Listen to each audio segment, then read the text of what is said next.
Sa mga kapwa ko Pilipino, malinaw na nakasaad sa konstitusyon, walang sinumang senador ang maaaring lehitimong tumayo bilang Pangulo ng Senado batay lamang sa 12 boto. Ito ay pinagtibay sa ilalim ng 1987 Constitution. Sa Article 6, Section 16, Subsection 1 ng 1987 Constitution.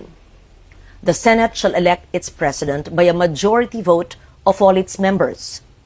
Ang ibig pong sabihin, makakapaghalal lamang ng isang Senate President kung makakuha siya ng mayoryang boto ng lahat ng miyembro ng Senado.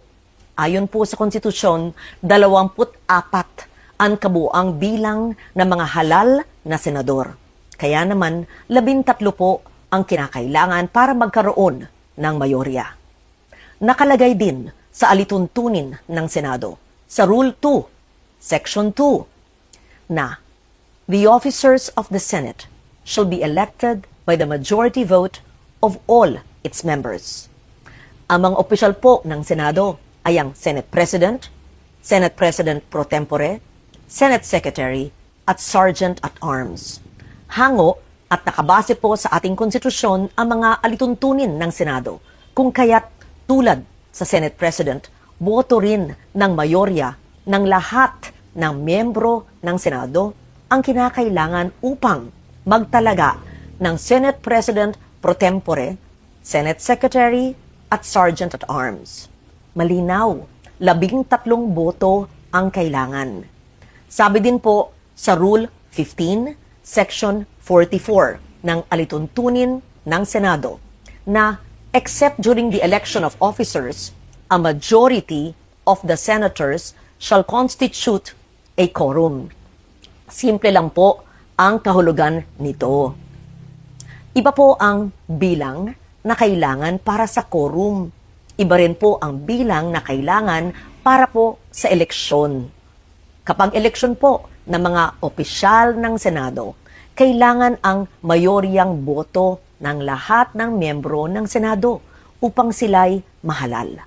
Kaya naman, sa kabila ng aking paggalang sa aking mga kasamahan, labag sa konstitusyon at alituntunin ng Senado ang nangyaring pagtatalaga ng Senate President pro tempore, Senate Secretary at Sergeant at Arms dahil 12 senador lamang ang nasa plenaryo na bumoto. Kulang ng 1 boto para masabing mayorya ng lahat ng miyembro ng Senado ang bumoto para sa pagbabago ng liderato. Samantala po, sa chairmanship naman ng mga komite ng Senado, malinaw din ang saligang batas sa ilalim ng Article 6, Section 16, Subsection 2, kung saan sinabi na, a majority of each house shall constitute a quorum to do business. Ibig sabihin po, 13 senador din ang kinakailangan na kabilang sa sesyon ng Senado upang makagawa ng anumang opisyal na gawain o quorum kung kaya't labag din po sa konstitusyon ang naganap na pagdeklarang bakante at pagtatalaga ng mga chairperson sa mga ilang komite.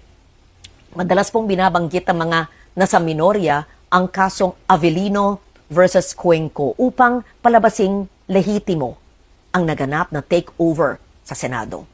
Pero hindi po maaring gawing shortcut ang Avellino upang pababain ang bilang ng mga senador na kailangan para sa quorum, sa eleksyon, at para magkaroon ng reorganization sa Senado.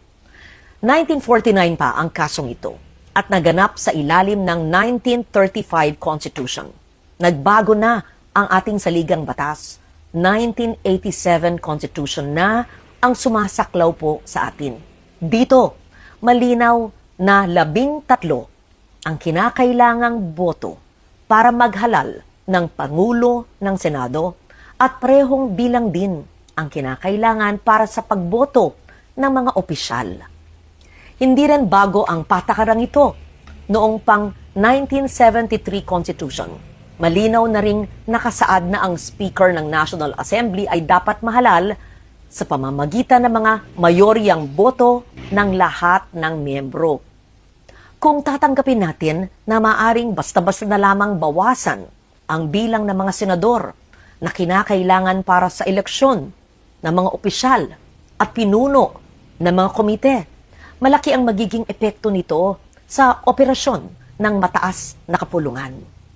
So tuwing may mga senador na nagkakasakit, nasa abroad, pansamantalang wala sa session, na aresto, na detina, at iba pang kadahilanan, maaring gamitin ang dahilan na ito para palaging mag-reorganize ng Senado. Pag nangyari po yun, hindi na representasyon ng taong bayan. Interes at issue ng panahon ang magtatakda kung sino ang nasa mayorya at mga opisyal ng Senado.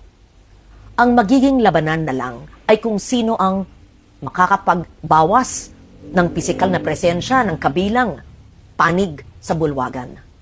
Dapat manatiling representasyon, interes ng nakararami, performance ng bawat isa, at issue ng panahon ang batayan kung sino ang magiging mayorya at pinuno ng Senado. Ang konstitusyon, ang gabay ng ating demokrasya.